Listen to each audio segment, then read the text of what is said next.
something else that seems right to me, and we haven't even introduced it yet in the episode, although everyone can see it in the subject line of the podcast they're listening to, is the main topic we're tackling today, which is, funnily enough, a Big Finish audio. We managed to hear one, despite the app being all sorts of busted this month. And that's Curse of the Daleks, Dave. It is Curse of the Daleks, and you say a Big Finish audio, and yes, that's the way we consumed it, but so much more than that. Yes, thanks to the TARDIS wiki, I can tell you all that Curse of the Daleks actually debuted as a stage play at London's Wyndham Theatre at the height of Dalek mania in the UK, running from the 21st of December 1965 to the 15th of January 1966, so not a very long run as a matinee show, and afterwards the production wasn't remounted, it didn't travel anywhere else, it was just this month of Doctor Who craziness in a West End theatre, and then it was gone forever.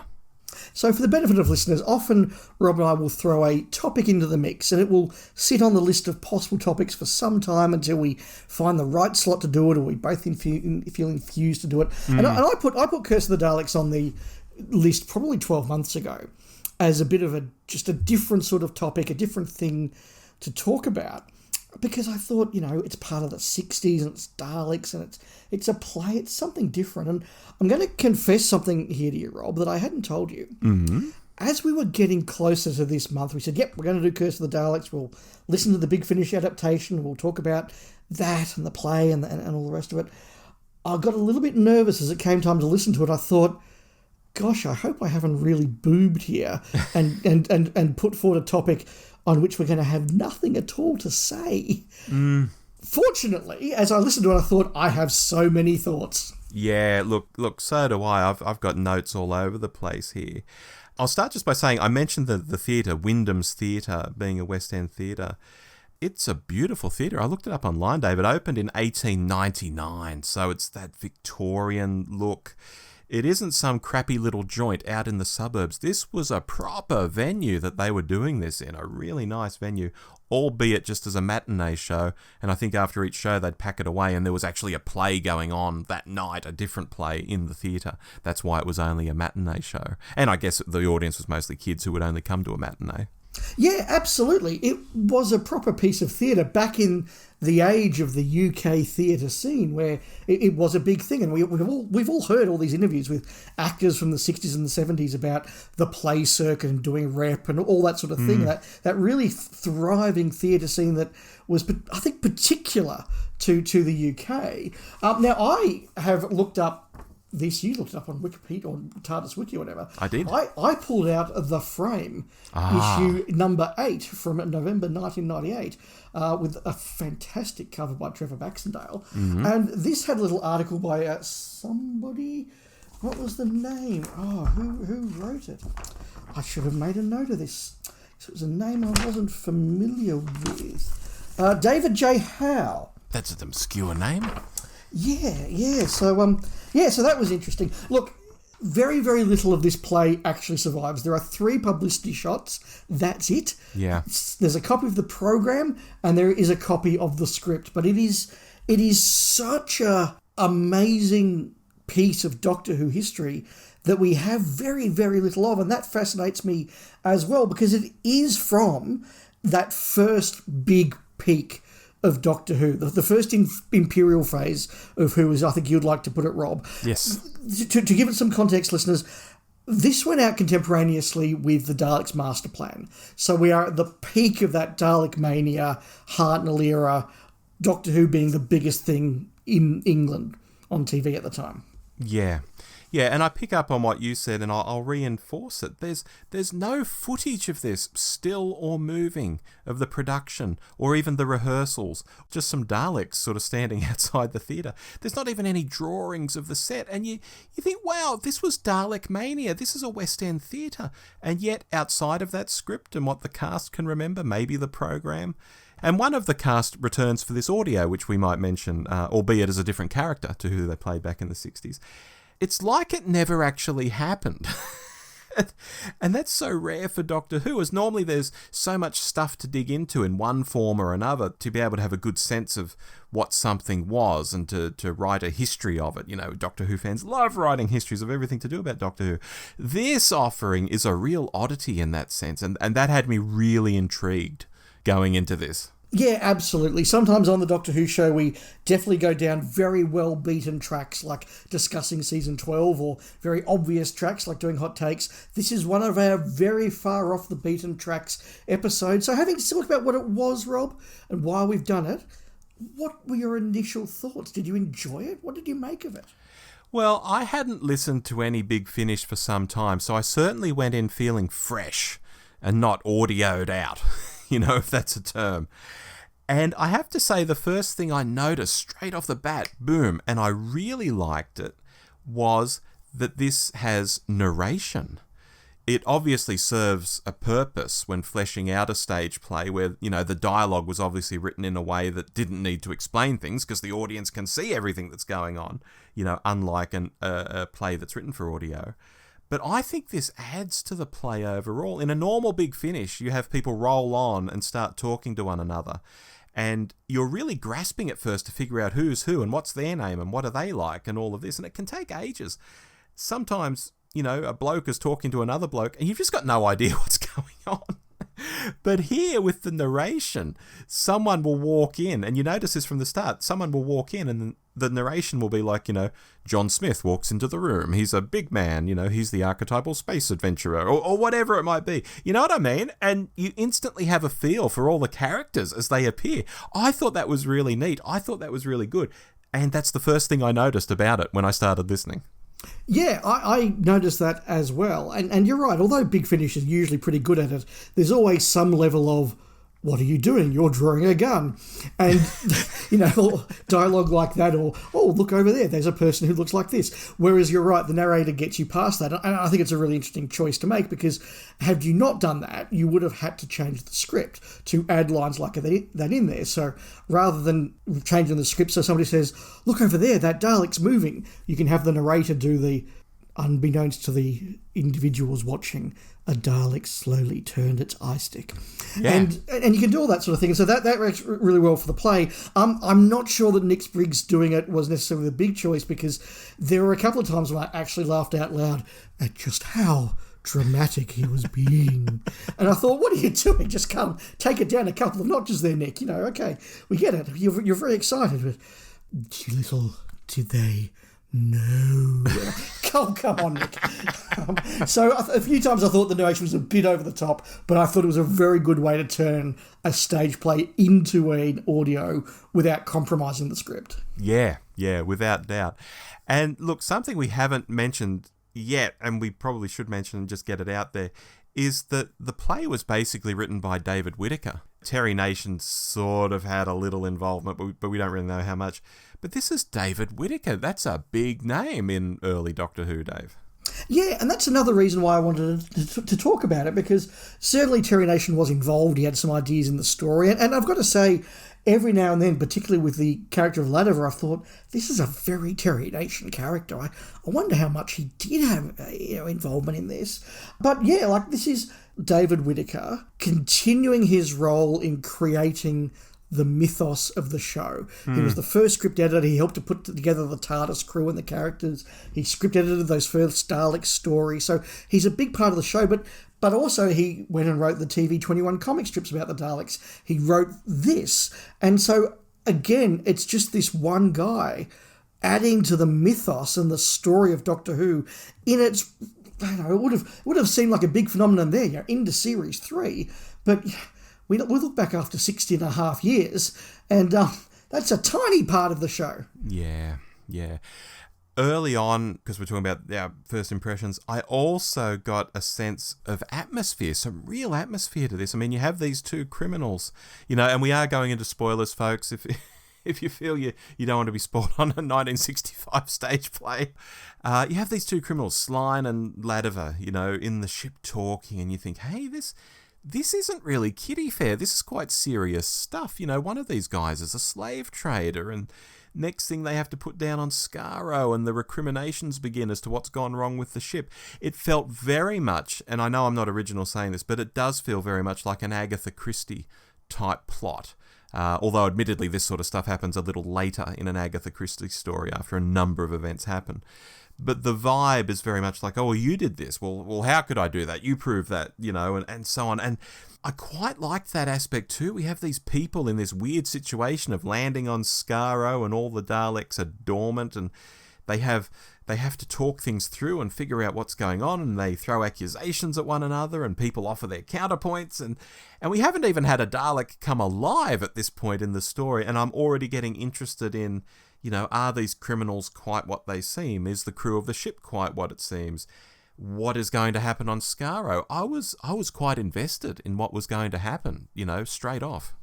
Yeah, I've got to say the story absolutely gripped me and it absolutely carried me along. And you're right, there's just the right number of characters and the characters all feel different and identifiable. You know who's who, you know what sort of people they are, and that tension does rise. You're not sure as a member of the audience, is Ladiver meant to be the hero or the anti-hero or the bad guy? Yes, you have got this tension going on, you're not quite sure what's going on, and then when they land on Skaro, you know, as a Doctor Who fan, that at some point there are going to be Daleks, and that means somebody is going to be killed. It's like watching an alien movie and they step on an abandoned spaceship, and you know at some point a facehugger is going to come around the corner and do something, and you're just waiting for that moment. And it was the same with this. You're waiting for the Daleks to come along. And so, as a piece of drama, yeah, it sucked me in. Yeah, I'll just say the fella playing Ladiver, not that I noticed this from his voice, and I'll talk about his voice later. I believe he was Robin in Robin of Sherwood, which was massive, and I remember watching, but I didn't connect the voice I was hearing here with a voice I was hearing back in 1984 or whatever. I didn't connect the two, no. No, fair enough. Dave, this is a Dalek story. It's got Daleks in the title. To you, where does this fit in with Doctor Who and the Daleks and the history of it all? It was so interesting to listen to it with that thought in my mind, because you realise just how unformed and unfinished the Daleks were in 1965, and there are ideas there that are sort of missing. The Daleks still felt very small in this.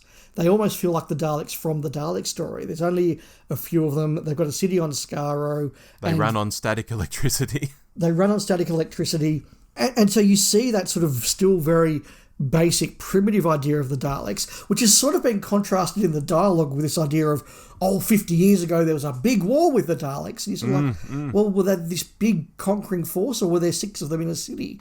That doesn't quite sort of gel. And I think that's because they're partly drawing from the Daleks and partly drawing from Daleks' Master Plan, which was obviously, on the TV at the time. But even looking forward a bit, because there are plot elements that are like the power of the Daleks, for example. There's a real manipulative streak to the Daleks and the way they trick the human baddie that you do think, oh, we haven't seen this on screen before.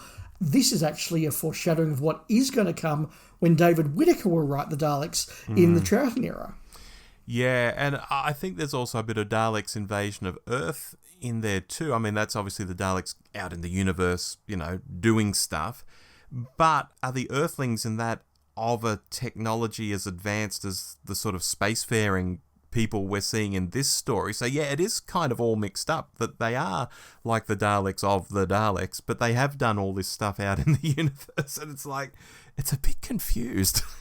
Yeah, it is. And if I can expand on that confusion for a moment and draw on what you said there about the science fiction and the human technology, it's a wonderful little time capsule of that 1965 attitude to the future, where some of the ideas are just incredible and fantastic, and we have colonies on Venus and Mars now, and we have interstellar flight and all that sort of thing, but also this is written before mankind's gone to the moon. And it still sort of feels quite extraordinary to people. And there's lots of ideas in this that are fascinating, because Whittaker has just taken a cool idea, that doesn't bear up to any scrutiny whatsoever, and 5 years later would never have made a script because it would have been, well, that's just stupid. That's not how that works. Stuff like, oh, you can't light a fire at light speed, or or, you can't boil water at light speed, but fires expand quicker at light speed. Like, all this sort of stuff where you just go, no, that's not how physics works. But it's just in there, yeah. At one point, they're talking about, I'll get out the tape, and someone has the line like, oh, we're going to listen to some songs. And it's like, oh my God, seriously? Yeah, that cool device that the baddie uses to reactivate the Daleks is just a compass doing a bit of resistance work. And on the other side, he's got his piece of magnetic tape to give the Daleks their orders. It's just, yeah, we're travelling at light speed with colonies on Mars, but we're also using magnetic tape. It's just... I love that aspect of 60s sci-fi. I really, really do. Just the stuff we imagine was possible, but with all these 1960s trappings. Yeah. And to talk of the Daleks, again, specifically in terms of, what they're trying to establish here about them, did you find it strange that bit expressed that you can't kill a Dalek, but then it's expressed that you can destroy a Dalek, but because humans are compassionate, they just cut the power. So... apparently the Khaled mutants can just live forever in the casings and just not move the casing around, Does this mean they can get out and slither around outside of the casing? That bit, especially the line about not being able to kill Daleks, seemed very weird and maybe not very well thought through, but I just let it whoosh past me, and it's all part of this crazy early Doctor Who, and I just went with it.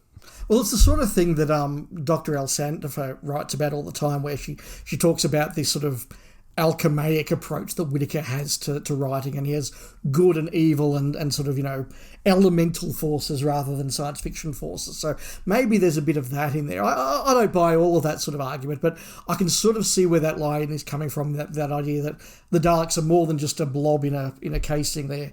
They're an evil force that defies destruction. But yes, you can turn them off. Yes. Also, a little random note I've jotted down here. Some people think that because this is the first story that is ... of the Daleks, that originated with this story. But actually, it didn't. There was a comic story, and I don't know whether Whittaker was involved with it or not, called Invasion of the Daleks before this. So the Of the Daleks type title had already been used before this stage play. Yeah, and we should mention on that note, this is, of course, Curse of the Daleks, not Doctor Who and the Curse of the Daleks. And a year ago, when a few of us went and saw the Dalek movies, and we had a bit of a chat about it on here, we commented that, that was a movie starring the Daleks in which Doctor Who appeared to help the plot along. And this has taken that one step further, right? This is just the Daleks. No, you don't need the Doctor and the TARDIS. The Daleks stand alone, and it works. Yeah, it definitely does. I was really surprised by it, and pleasantly surprised, actually. Dave, should we talk about the play more generally? Where do you want to go? Characters, the production? I want to make the point that the plot in this, I think, works in the way that this sort of a story works. There were moments in the plot when I was listening to it and I was going, that's a bit of a coincidence. And then as things are revealed, they'll say, it's not a coincidence because I did this. And you could sit there and pull it apart and go, well, it's a bit of extraordinary that he thought that would work and he was in a position to do X, Y, Z, which made ABC happen. But in the way that, as you said, Agatha Christie stories play out and the way that mysteries in space play out, you have to accept that the writer putting these things in place and the protagonist doing these things caused these results. It all worked. It all came together. It was all explained. Was it all sometimes a bit of a leap of faith? Sure. But most murder mysteries are. I mean, you read a John le Carré novel and you're sort of like, well, this would all have fallen apart if this guy hadn't done that, but that's the way it works. Yeah. Yeah, plot-wise, look, I think it's fine. I think it's a logical sort of story to do when you don't have the Doctor and the crew, I think the next best thing is to go to Skaro and have some Thals, and all of that. The Agatha Christie vibe that you just mentioned, that I mentioned earlier, I think it makes a lot of sense for a stage play. It does keep you guessing, and it has that perfect red herring of the Slater character is dead, so you're not considering him at all. and you get wrapped up in all the other clues around the other characters, and then suddenly, ta-da, Slater isn't dead, and it was Slater what done it, Okay, it's not Shakespeare, but, if you're just rolling with the story and having fun, it's a bit of a, aha, you got me moment. Well, it was for me, at least, while I was driving along in my car. It entertained me, Dave. No, absolutely. It is one of those plots where you start off thinking, well, they all could be the baddie, and then, they just got killed, so they can't be the baddie, and they just got killed, so they can't be the baddie, and the list of possibles gets smaller and smaller and smaller. Then they pull the twist out and you go, But there were other characters that genuinely could have been the baddie. I thought Professor Vanderlyn absolutely was credible. The Captain Redray was credible. Latimer was credible. Even at times Slyne. I thought, it would be unlikely, but it could be him. Maybe all this grovelling is just a bit of a front so that we don't sort of get suspicion for him. But just as an aside, Rob, you mentioned this being adult. The fact that they have a conversation about the second scene where Latimer and Slyne are comparing notes, and one of them's going, well, it's bad enough for you, you're going to the undersea Atlantic prison, I'm being executed. And you're like, wow, this is the 1960s. Yeah, absolutely it is. And it's also interesting, just keeping on that adult vibe, they keep saying in the behind-the-scenes section at the end of this play how the script that they dug up was so sexist. And I think Nick Briggs at even one point is a bit like, look, I'm no wowser, but, I was thinking, it was pretty sexist. And I have no idea what the really extreme sexism was. Was it all the way through? How much was cut out? Or was it just bog standard sexism and they're playing it up a bit to make it sound more interesting? I have no idea. Yeah, I certainly noticed it in the depiction of women in society in the future. Right. And there was lots of sort of, well, nowadays there are far fewer women than men, and so women have the choice of who they marry, and they have the luxury of being kept at home and, not having to do anything. And, oh my goodness, you've become a scientist because Daddy wanted a son to hand over his science work to, but he only had a daughter, so you have to do the son's role. There was definitely stuff like that. And there was also comments from characters like Slyne. And look, I sort of went through, because like you, I was sort of aware of the reputation of the play for this stuff. And there was stuff where I thought, okay, this is just the creepy prisoner guy having some creepy misogynistic vibes to show us what a piece of work he is. Right. And there are other parts where I thought, this is just David Whittaker sort of doing a bit of future world building and kind of missing the mark a bit. And then there are other points where I just thought, no, I'm making too many excuses. There is a bit of a pattern of this sort of, women are second class and they're to be kept at home and look pretty, and, the men will go out space adventuring because that's man's work. That was in there. I definitely noticed it. And there were a few lines, particularly some of Slyne's stuff, where I sort of did do the whole, ooh, no, you can't say that. So it was there, and I find it interesting because, it's a nice little touch of what some people thought the future was going to be like, and as a time capsule of society's attitudes, that's interesting. I also think that David Whittaker isn't somebody that we all look back on as fans and go, well, he was good apart from his attitude to women. In fact, we sit there and go, look at the female regulars and characters that he wrote for. He wrote really good, strong women, and that's one of the things that the Hartnell era really stands out for. So I don't think it was in any way deliberate, and I doubt that Whittaker realised that what he was saying would be slightly near the knuckle and inappropriate, because some of it did make me sort of go, no, David, no, that's not a good attitude, no. Other than a few occasions I've gone, yeah, I see that problem. I was like, okay, well, that's interesting. Yeah.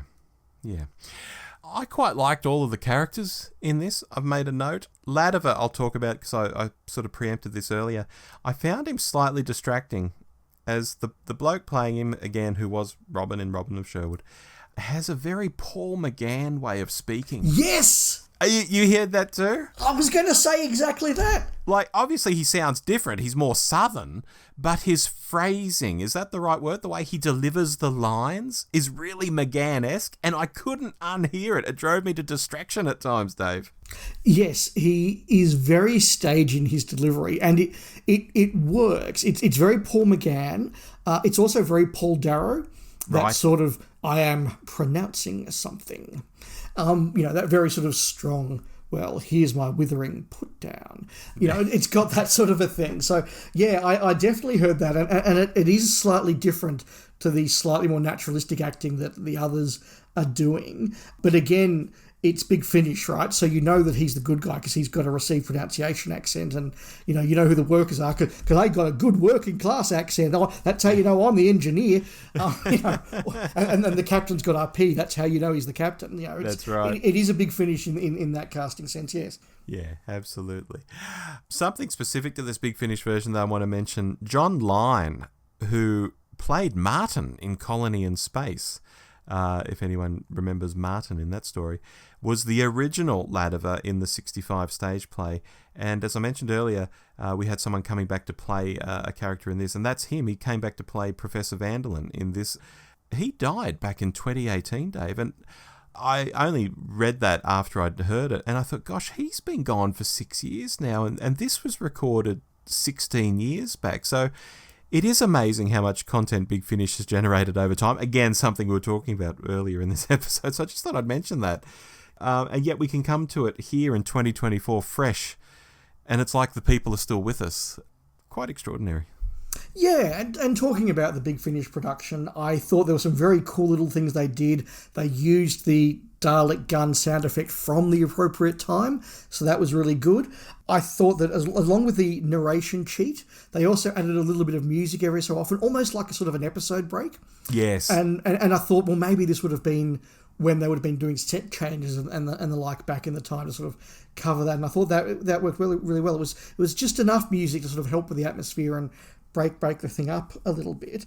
One thing that was a bit of a shame but probably can't be helped is that the Dalek voices were so obviously Nick Briggs and felt very sort of new Who. Now, I discovered that at the actual stage play, they had the Dalek voice people, like David Graham, pre-record Dalek voices, and they were just played in as part of the production, which shows that it was a quite sophisticated production for the time. And so, yeah, that was one thing that I think, look, it can't be helped. The Dalek voices just sounded like New Who Dalek voices, not like 60s Dalek voices. Yeah, and I love thinking about the logistics of these things. I wonder if that was on tape, and you'd have a guy up in the back of the theatre, pressing play on a tape when it was the Daleks' turn to talk, and then hitting pause when they stopped.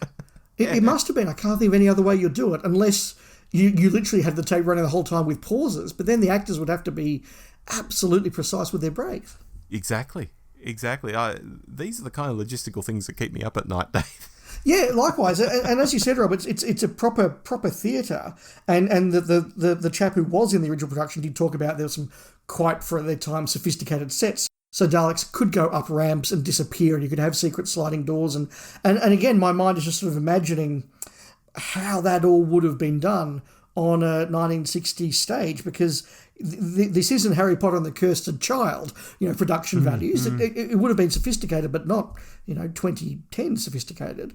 So yeah, that stuff fascinates me, and it must have been really cool. And I just wonder what it must have been like to be a kid in that audience, and rather than having Nick Briggs tell you, and then the Dalek slowly moved across the stage, to just see a Dalek very subtly move across the stage while none of the cast are watching, that would have been a much, much cooler thing to see. Yes, Rocket had put his jacket on a Dalek eye stalk. Yes. Yeah. Dave, to wrap up, how there are movies you sometimes catch by accident, like late at night or on a Sunday afternoon on a digital channel that you normally never watch. You have movies like that? Oh, absolutely. Things you've heard of and you've never actually seen, and suddenly it's on TV and you think, I should have seen this. Yeah, exactly. And they're movies you're drawn to watch, but afterwards you have that feeling, I'll probably never watch that again. Partly because it's an obscure movie you are lucky to stumble on in the first place, and partly because you've seen it now and there's no reason to really see it again. It happened to me recently with the 1950s film The Man in the White Suit, which has Alec Guinness as the titular character, and he invents this cloth, and it can't be ripped, it doesn't stain, it's fantastic. It's going to put the cloth industry out of business. The only problem is it only comes in white. It's a quirky little film, and I watched it quite happily, But I absolutely know I'll never watch it again. I've got no need to. Even if it does come on TV in 5 years' time, I've got no need to watch it. And this is similar. I've heard it now, and I can't sit here and say, oh my God, I can't wait to hear it again. But nor do I want to write it off as being some sort of crappy thing. I don't think this is crappy at all. It's far from crappy. It's probably like a 6 out of 10 sort of affair for me. And it was absolutely worth listening to. So I'd say to the listeners, if it's in your wheelhouse, or even if you want to hear how Big Finish adapts something that was very much a stage play and hear how that works on audio, even if you just want to understand how they pull that off, I think it's worth listening to this. I think this was a perfectly good thing to listen to, Dave, and I'm very glad you put it on the agenda for us. Look, I'm really glad to hear that. I also really enjoyed listening to this. And as I've been alluding to across the chat, I enjoyed it on two different levels. As a science fiction murder mystery in space with Daleks, it works. It's well made, it's well produced, the story's got enough going on to keep you interested and going, oh, how did that happen? Who's behind that? How does that work? It's got all of the plot things you need to just get it going along. It's not super sophisticated. It's not got amazing dialogue. In fact, it hasn't got great dialogue, but it's got enough to keep you entertained. But the other level I just love it on is as somebody who loves the Daleks and the 60s, and particularly 1960s Daleks, I'm just fascinated to get this glimpse into what 1965 was like, what it was like to make a Dalek story, what it was like to imagine the future at a time before we'd even walked on the moon, what it was like to imagine how society would be, to listen to some of the very problematic takes on the role of women in society in the future. Like, yes, and I've got to say, even though there were moments where I thought, that's just not good, that's not an appropriate way to treat women, but I'm fascinated to hear what this was like. And this would have just gone out in a theatre, and families would have gone, oh yeah, well, okay, well, fair enough, that's probably what housewives will be doing in 200 years. It's extraordinary to think of it. So as a piece of entertainment, it is entertaining. Not brilliant, but entertaining. As a time capsule of 1965 Doctor Who, it's just fascinating. Yeah, and I'm delighted they worked from the original script, that they had an original script. It wasn't a reinterpretation, I'm not sure they'd have much to reinterpret, though, if they needed to do that. No, absolutely. It would have just been a completely different historical artifact. Yeah, exactly. Well, folks, that was Curse of the Daleks. Have you heard it, or do you want to go out and listen to it now that we've thoroughly spoiled it for you? Why not let us know at all the usual addresses?